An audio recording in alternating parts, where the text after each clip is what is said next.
या Neeraj, very good morning to you.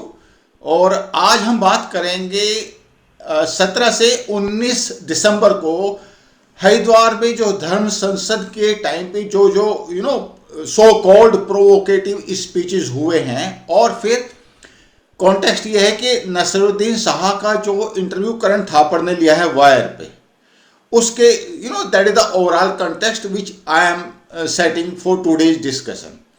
अब मैं आपसे रिक्वेस्ट करूंगा कि आप ये बताएं कि ओवरऑल मीन्स कैसे ये हुआ, कैसे ये सिचुएशन डेवलप हुई, और नसरुद्दीन शाह ने जो करण थापर को बोला उसका एक इंट्रोडक्शन आप दे दें before we go for the next question. ऐसा है डॉक्टर साहब कि जो धर्म संसद है उसमें जो न्यूज़पेपर में रिपोर्ट्स हैं उसमें यह है कि there were some inflammatory speeches which were made which were anti-Muslim speeches, and there was a call for genocide, as Karan Thapar says. But I have not come across any of those clippings of those speeches. And if there are clippings which I have not seen, they may be put out of context. So, अगर किसी चीज को out of context रख देंगे तो अर्थ का तो अनर्थ वैसे ही हो जाएगा। अब क्या हुआ क्या नहीं हुआ इसका I don't know at that धर्म संसद, बट न्यूज़पेपर रिपोर्ट्स हैं कि कुछ कंट्रोवर्शियल स्टेटमेंट्स दिए लोगों ने और उन स्टेटमेंट्स की वजह से कंट्रोवर्सी हुई, एफआईआर भी लॉन्च हुई। some people say the FIR lodged is under very lenient sections. Law goes by its own course. जो उस समय इन्वेस्टिगेटिंग ऑफिसर या जो करंट जो भी पुलिस ऑफिसर रहे होंगे उन्होंने जो ठीक समझी धाराएं वो लगाई। उसमें हम नहीं कह सकते ना कि आप ये धारा लगाएं। It is for the court to decide whether those charges are lenient और स्ट्रिक्ट और व्हाटएवर दे आर। सो पहली चीज तो ये कि जो स्टेटमेंट्स उस धर्म संसद में दिए गए वो पब्लिक डोमेन में है नहीं। क्लिप्स हैं, क्लिप्स आउट ऑफ कंटेक्स्ट है या एडिटेड है ये भी नहीं पता। अगर इस तरह की स्पीचेस दी गई हैं तो it is unfortunate, it should have happened. It's as simple as that. और जहां तक करण थापर का है तो करण थापर की तो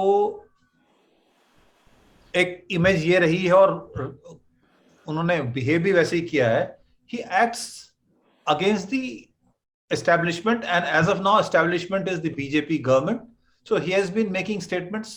He has a virulent hate for Modi and BJP, which is evident from the questions he asked his panelists. और ये भी जो इंटरव्यू है, this is basically trying to gauge the sentiments of the Muslims from Nasruddin Shah. Nasruddin Shah doesn't represent Muslims, first thing. Then Karan Thapar as such has tried to create controversy on a platform which again is a suspect as far as the fairness of reporting goes.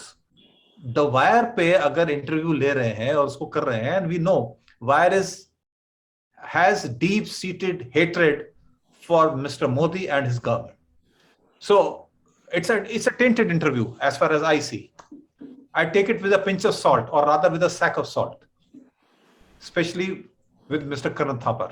Neeraj, जैसे ही ये interview आया YouTube पे, मैंने देखा, इसको आपने भी देखा होगा, तो उसके बाद से there are lot of questions, people are asking these questions कि ओवैसी ब्रदर्स ने जो जो इन्फ्लेमेटरी स्पीचेस दिए।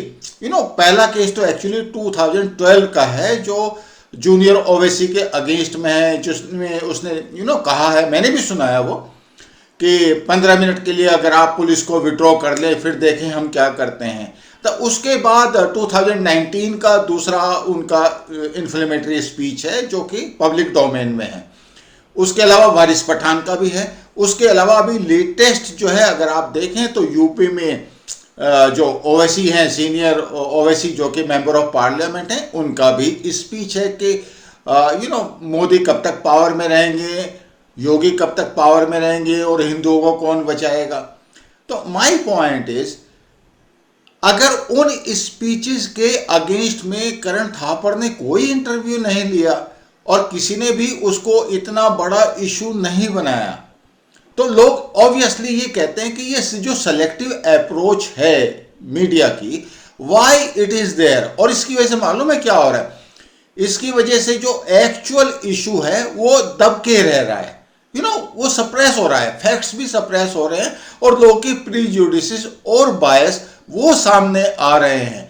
तो वाई एक ऑब्जेक्टिव, फेयर, अनबायस्ड अप्रोच क्यों नहीं ली जाती मीडिया के द्वारा या इंस्टीट्यूशंस के द्वारा, जिससे ये इश्यूज कभी क्रॉप अप हो ही ना? तो आपका क्या कहना है इस बारे में? Sir, objective, fair, unbiased view लेने लगेगा मीडिया तो उनकी दुकानें कैसे चलेंगी? They are funded by the people who want to further their agenda. It we used to hear it, but now we are seeing it happening. As far as the speeches of Owaisi brothers and others are concerned, inflammatory speeches which shouldn't have been made, those kind of speeches are bound to happen when the actions are not taken, when the actions are not nipped in the bud itself. अब communal hatred एक तरफ से तो होती नहीं है. ओवैसी साहब ने कुछ बोला, दूसरी तरफ से कोई महाराज जी इधर से खड़े होकर कुछ बोल देंगे, उधर से कोई साध्वी बोल देंगी, तो ऑब्वियसली फिर कंट्रोवर्सी होनी है. और उसमें क्या होता है, जो सेलेक्टिव पोर्ट्रेयल में एक उसको प्रोजेक्ट कर देंगे, दूसरे को विक्टिम दिखा देंगे, तो obviously that multiplies many times in the society. And this is the kind of poison which is being put into the society for last decade or even more. We have started thinking on communal lines. Even media, if it has to be fair or if it is to be seen as fair, उनको दिक्कत होती है, वो सोचते हैं fair है, but fair from their point of view. It is not unbiased. They generally, what I see in the news are basically opinions and conjectures rather than factual reporting of the events. Say, for example, I'll give you an example. Recently, there was a news that 6,000 NGOs could not get the FCRA licenses. Right? So one of the newspaper says, Ministry of Home Affairs cancels the licenses of 6,000 NGOs. Fine. The fact of the matter is only around 198 or 178 NGOs got their licenses cancelled because they did not comply with the regulations. Rest of the 6,000, around 5,900 something, they did not apply for renewal of licenses. So अगर licence का renewal नहीं किया तो उसको ऐसे project कर रहे हैं कि जैसे मिनिस्ट्री ऑफ होम अफेयर्स ने सबके रिजेक्ट कर दिए. And they did not apply for renewal because they had to comply with certain conditions which they could not according to law.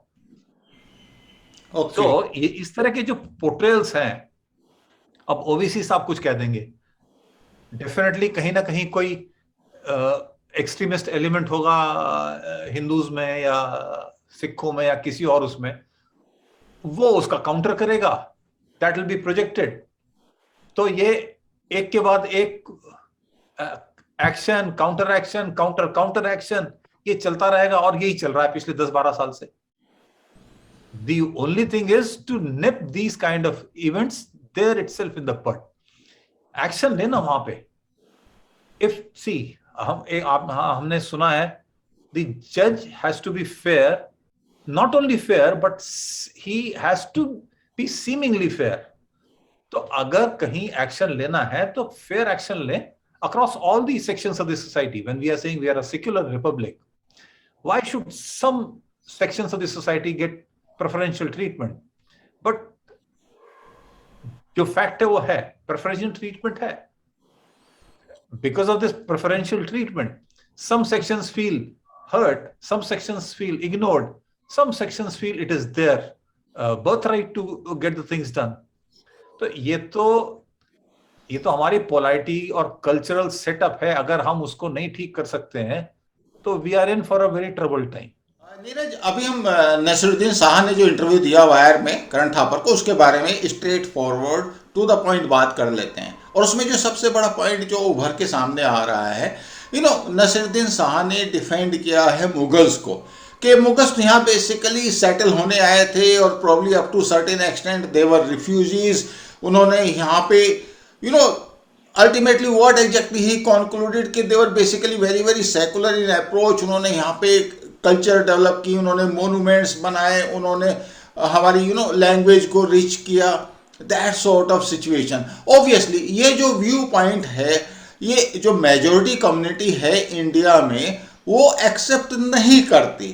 तो हाउ डू यू जस्टिफाई और what is your comment on this opinion of Naseeruddin Shah as far as Mughals are concerned? Naseeruddin Shah ji is at liberty to have whatever opinion he has, and he has the freedom to express that opinion. So I don't have any problem with whatever he says, but what he says is factually wrong.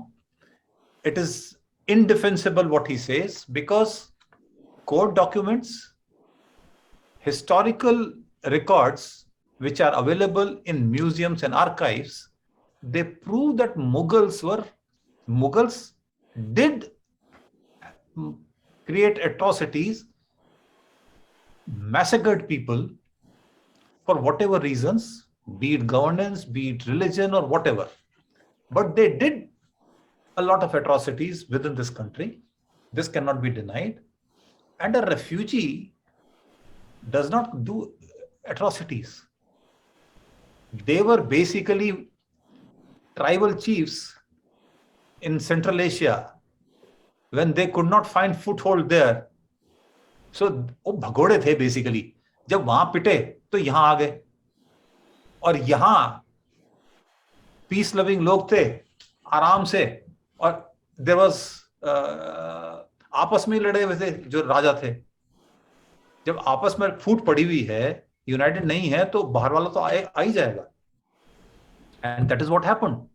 So Mughals basically took the advantage of the fractured governance within this subcontinent which was there, and they established. ये तो natural phenomena है. अगर कहीं fractured वो है तो कोई ना कोई पावर तो बना ही लेगा ना. आप गांव में देख लो, आप कस्बे में देख लो, जहां वैक्यूम हुआ तो कोई ना कोई दादा बन जाता है वहां पे. दादा इन द सेंस, मतलब a person powerful enough to control the goings on in the society. Same thing happened with Mughals, but certainly they were, my opinion, I'm not a historian, I'm an economist basically, but whatever little I have read and known, Mughals cannot be taken as refugees. Mr. Nasruddin Shah may have his own reason for believing that they were refugees, and he may be having some good reasons for that. Neeraj, and he, in that interview, he also said, he compared Mughals with Nadir Shah, Taimur Lung, and others. He said the Nadir Shah, Taimur Lung, and all were basically the people who looted the country, not the Mughals. Mughals basically had no other way but to settle here. They couldn't go back, because the situation back in the places where they had come from, they would have been thrown out. वहां से मार के तो पहले पिट के आए थे, और पिट के फिर चले जाते. नीरज, मुझे इसमें एक बात लगती है actually, correct me if I am wrong, probably Jahangir वाजे बेटर गए, प्रॉब्ली शाहजहां वाजे बेटर गए, और औरंगजेब तो बिल्कुल ही एब्सोल्युटली एंटी हिंदू मैं उसको बोलता हूं, बिकॉज उसने जजिया टैक्स भी लगाया, बहुत सारे कन्वर्जन्स भी हुए. Probably Hindus would have preferred Dara Shikoh, but he lost. So नहीं, ऐसा है, जजिया तो अकबर ने भी लगाया था. ओके, ऐसा नहीं है अकबर ने जजिया नहीं लगाया. ओके, तो अकबर ने भी लगाया था. तो ऐसा है, ये तो गवर्नेंस के हिसाब से है, जो उस समय सहूलियत हुई या जो देखा जिस चीज की जरूरत उन्होंने वो कर दिया. हाँ, पर and because of his strong belief, Aurangzeb definitely had created lots of atrocities, and अभी भी औरंगजेब के जो एक्ट्स हैं उनको व्हाइट वॉश करने की कोशिश है पूरी. नीरज, मैं यहाँ पे इंटरप्ट करूंगा. मुझे एक बात बड़ी स्ट्रांगली लगती है, मींस जैसे कल नसरुद्दीन शाह ने मुगल्स को डिफेंड किया, और जो जनरल परसेप्शन है हिंदूज का, एंड हिंदू ऑफ कोर्स इस कंट्री की मेजोरिटी कम्युनिटी है, means you can't ignore their sentiments. जब कोई उनको डिफेंड करता है, अगर कोई जजिया टैक्स को डिफेंड करेगा, या फिर बाबरी मस्जिद उसने अयोध्या में बनाई बाबर ने, उसको डिफेंड करेगा, इस तरह के, और कोई, या जो मथुरा में हुआ है, या फिर बनारस में जो हुआ है, अगर जो उसको डिफेंड करता है, मैं ये नहीं कहता कि जो आज के मुस्लिम्स हैं they should be punished for the atrocities which were committed by Mughals earlier, और ऐसा भी नहीं कि जो आज के मुस्लिम्स हैं ये उनके वंशज बैठे हैं, डायरेक्ट डिसेंडेंट बैठे हैं, ऐसा भी कोई सिनेरियो नहीं है, स्पेशली मेजोरिटी के लिए, जो majority minority community so called के लिए। बट द पॉइंट इज कि जब इस तरह के लोग मुगल्स को डिफेंड करते हैं तो ऑब्वियसली हिंदूज या जो मेजोरिटी कम्युनिटी है वो एजिटेटेड महसूस करती है अपने आप को कि लोग पहले तो इन्होंने ये इस तरह की बातें की, इस तरह के एक्शंस किए, और अभी ये उनको डिफेंड भी कर रहे हैं। तो मतलब ऑब्वियसली फिर पोलराइजेशन के लिए ग्राउंड तैयार हो जाता है। पोलराइजेशन तो 47 में ही हो गया था, 1857 में हो गया था पोलराइजेशन। अगर पोलराइजेशन ना हुआ होता अर्ली 1900s में तो हिंदुस्तान क्यों बंटवारा होता हमारा? तो पोलराइजेशन तो पुराना है, ऐसा नहीं है। और दूसरा, जहां तक मुगल्स को डिफेंड करने की बात है, some people feel allegiance, it's fine, if they want to defend let them defend, उसमें कोई हर्ज नहीं है, और ना इसमें हमें बुरा मानने की जरूरत है। That is what I feel. अगर मेजॉरिटी कम्युनिटी है, अगर if some people feel happy glorifying Mughals, there should be a very balanced, forceful counter argument rather than getting into a slanging match. आप पढ़े लिखे इंसान की तरह उसको डिफेंड करके बताएं, जो कोर्ट के रिकॉर्ड्स हैं, जो आर्काइव्स में हैं, उनको पब्लिश करके बताएं कि भाई देखें ये औरंगजेब के खुद के फरमान है कि इनका कत्ल करो, इनको वो करो, सामने बताएं, उसको डिफेंड करें तो बात है। हवा में बात नहीं होनी चाहिए ना। अगर कोई मुगल्स को डिफेंड कर रहा है, it's fine, let them defend, but उसका counter argument should be a very studied and a balanced argument to counter that. It should be a street fight. यहां स्ट्रीट फाइट होती है। और रीजन ये भी है, हमने आजादी के बाद से अपनी पॉपुलेशन को कभी भी कोई ऐसे आइकॉन्स भी नहीं दिए, ना ऐसे एस्पिरेशंस दिए जहां ये सारी चीजें हिस्ट्री में रेलीगेट हो गई होती। अभी भी we are living in the past. We should have started moving on towards the 21st 22nd century. जिन सेक्शंस ने हमारी सोसाइटी के वो करना शुरू कर दिया, वो आगे बढ़ गए। एक तरफ हम आईआईटी और इसरो की बात कर रहे हैं और दूसरी तरफ हम इन कंट्रोवर्सीज में अटके हुए, तो कहां जाएगा देश? So we have to give our population some icons where they are proud of, everyone, Hindus, Muslims, Jains, Sikhs, everybody is proud of the country, not only their sectarian leaders, sectarian thoughts, sectarian approaches. Okay. मेरा मानना ये है, ये सिर्फ खाली दिमाग की उपज है, काम है नहीं, कुछ नहीं तो चलो यही शुरू कर दो। खाली दिमाग तो भूत का घर है, तो वो वही काम हो रहा है। ओके, पॉलिटिकल रीजंस हैं बहुत सारी हैं, वो खैर किसी और दिन डिबेट में लेंगे।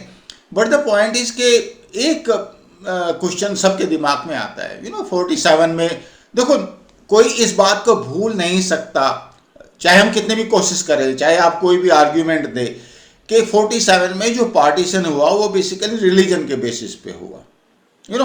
You call it Gandhi factor, Nehru factor, that some Muslims they prefer to stay in a secular state like India. They did not move to Pakistan. और कई लोग पाकिस्तान गए भी, फिर वापस आ गए। They had probably the liberty to go there, check the situation there, come back here, settle down here. वो एक अपने आप में दूसरा इशू है। बट कई लोगों का ये आर्ग्यूमेंट भी आता है कि रिलीजन के ऊपर जब बंटवारा हुआ, it should have been a conclusive one, let us leave it at that. दूसरी बात, जब कॉन्स्टिट्यूशन बना तो उसमें सेकुलर वर्ड नहीं था, बिकॉज उसमें 47 की लीगेसी कैरी फॉरवर्ड हो रही थी। लेकिन 76 में जो हमारा कॉन्स्टिट्यूशन का प्रीएम्बल है, उसमें सेकुलर वर्ड इंजर्ट किया गया।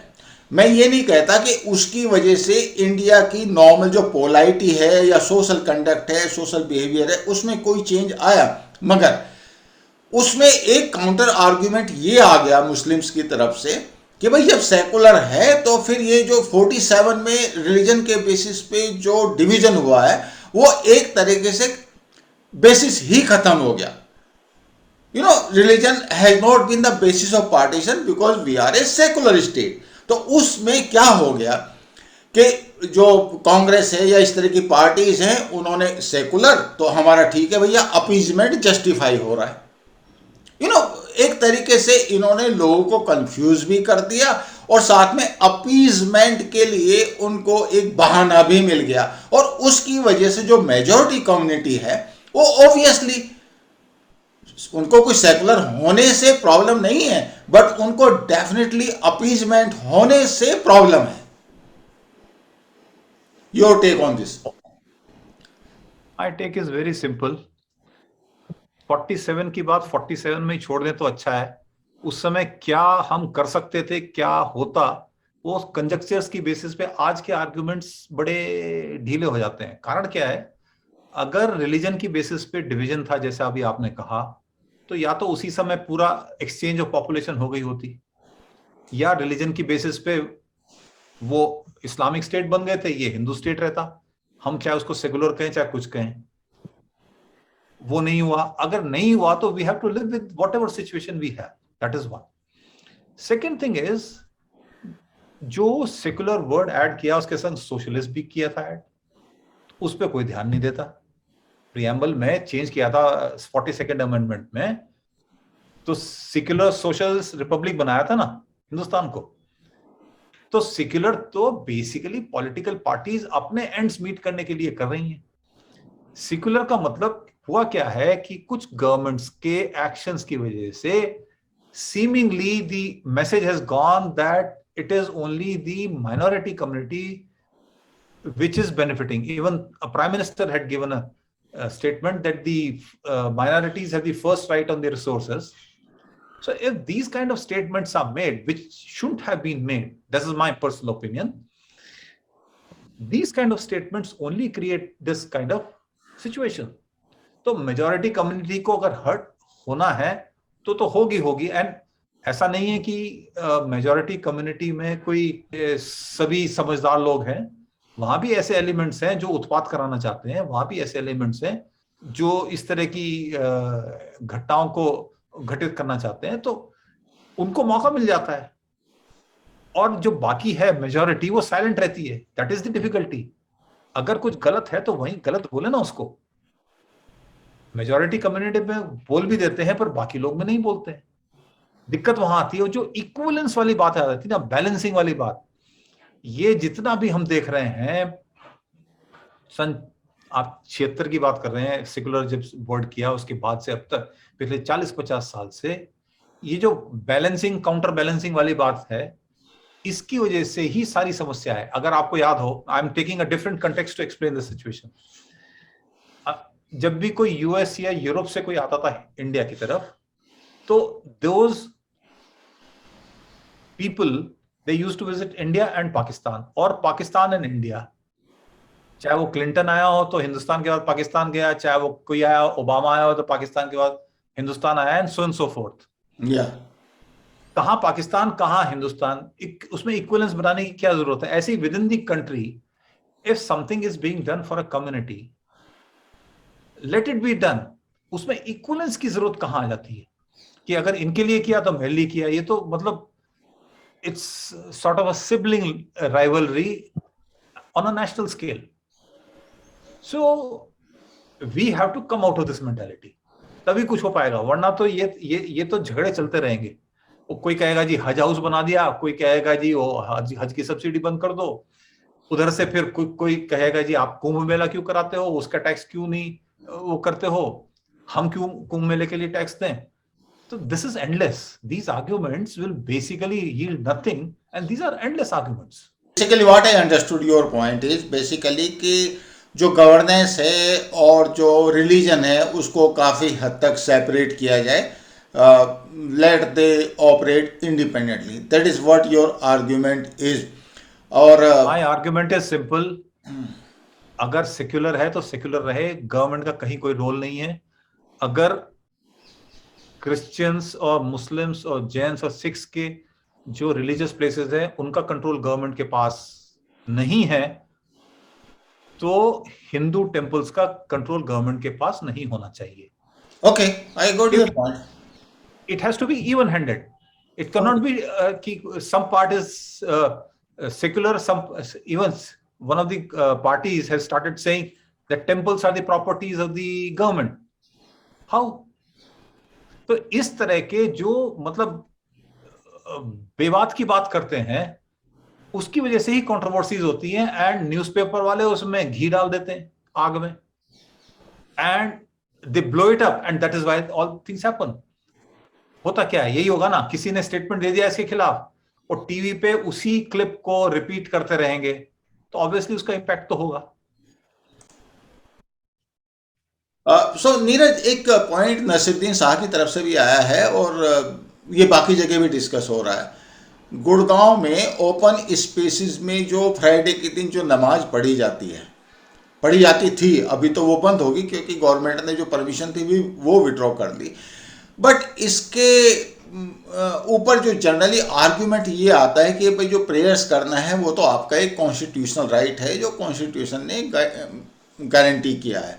तो अगर आप किसी को रोकते हैं इस तरह से, तो आप इसका मतलब कॉन्स्टिट्यूशन को फॉलो नहीं कर रहे, और उसकी वजह से मुस्लिम्स में एक तरीके से इनसिक्योरिटी आती है, they get scared.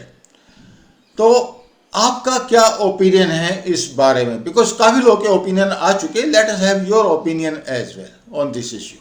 My opinion, before giving my opinion, I'll narrate a couple of things. First thing is, as I just said, ये जो इक्विवेलेंस वाली बात आ जाती है ना, ये इक्विवेलेंस वाली बात या बैलेंसिंग एक्ट सब तरफ होते हैं. जब बंगाल में दुर्गा पूजा पे बैन लग गया था, तब किसी ने कुछ क्यों नहीं बोला? तब कोई हर्ट नहीं हुआ था. See, the point is, religion and prayers is a very private thing. If we make a public spectacle out of it, controversies will happen. और जहां तक नमाज की बात है, नमाज को कोई मना नहीं कर रहा है, जैसा मुझे पता है. अगर मैं गलत हूं तो I'll be happy to be corrected. Point is, public roads पे दिन में 12 बजे 1 बजे अगर रोड्स रोक के नमाज हो रही है, causing inconvenience to people, that is what shouldn't have happened. अगर मैदान है, अगर मैदान स्पेसिफाइड है तो उसमें कर लें, उसमें क्या दिक्कत है? और नमाज तो अपने घर में भी कर सकते हैं ना. सो जो ओपिनियन है रिलीजियस लीडर्स का, कम्युनिटी लीडर्स का, it is their responsibility to basically guide their people, their community, so that everybody lives in peace. आज वो लोग नमाज पढ़ रहे हैं सड़क पे, हमने वहीं देखा न्यूज़पेपर रिपोर्ट्स जो थी, लोग वहां भजन कीर्तन करने लगे, कल को मंडली निकालने लगेंगे. अगर ऐसी मंडलियां निकलने लगेंगी तो वो बताया ना, इक्वलेंस के चक्कर में एक दूसरे की आंख फोड़ते रहेंगे, सब अंधे हो जाएंगे. तो इसलिए there has to be some saner element in the communities where this kind of act should not happen. अगर हमें प्रेयर की बात करनी है तो प्रेयर करें, नमाज को कोई नहीं रोक रहा, पर सड़क पे नमाज क्यों? जब हम सड़क पे बाकी चीजें रोकते हैं तो मतलब दिस इज माय व्यू, बड़ा लॉजिकल वो है, इसमें कोई उसकी बात नहीं है. ये तो कम्युनिटी लीडर्स के ऊपर है कि अपने जो फॉलोअर्स हैं उनको कन्विंस करें for the peace for community itself. ये नहीं तो इसका तो कोई अंत ही नहीं है ना, कोई अंत नहीं है. अगर दूसरी कम्युनिटीज भी इस तरह से करने लगेंगी तो वो झगड़े होंगे तो सिविल वॉर होगा. वो होनी नहीं चाहिए. शुरू में मैंने कहा था, these kind of things should be nipped in the bud itself. Why should one section of the population be given that kind of thing? कल को 1 लाख हिंदू आके सड़क पे इकट्ठे हो जाए, बोले हम यहीं कीर्तन करेंगे, तब क्या करेंगे? तो गलत चीज है ना, ये गलत चीज है, नो डाउट अबाउट. और the other thing is, UAE has banned namaz on roads. We don't have namaz in many Middle East nations on the roads. Are they less religious? Okay, वो तो इनफैक्ट सऊदी अरबिया ने तो जो मस्जिद हैं, mask हैं, उसमें अगर लाउड स्पीकर का जो आवाज़ आती है उसको भी उन्होंने बंद कर दिया. They have gone to that extent. और हमारे यहाँ ये हालत है, इनफैक्ट मेरा पर्सनल एक्सपीरियंस है, मैं सॉलिडली आपके साथ शेयर करना चाहूँगा ये। इवन टुडे मॉर्निंग, मतलब जनरली आप 11-12 बजे सोते हो और सवेरे 5 साढ़े 5 बजे अजान होती है, ठीक है, उनका राइट है, कोई उसमें मेरे को ऑब्जेक्शन नहीं है, लेकिन मैं क्यों डिस्टर्ब हूँ भाई इसके लिए? आपका पर्सनल स्पेस है, आप उसको यूज़ कीजिए।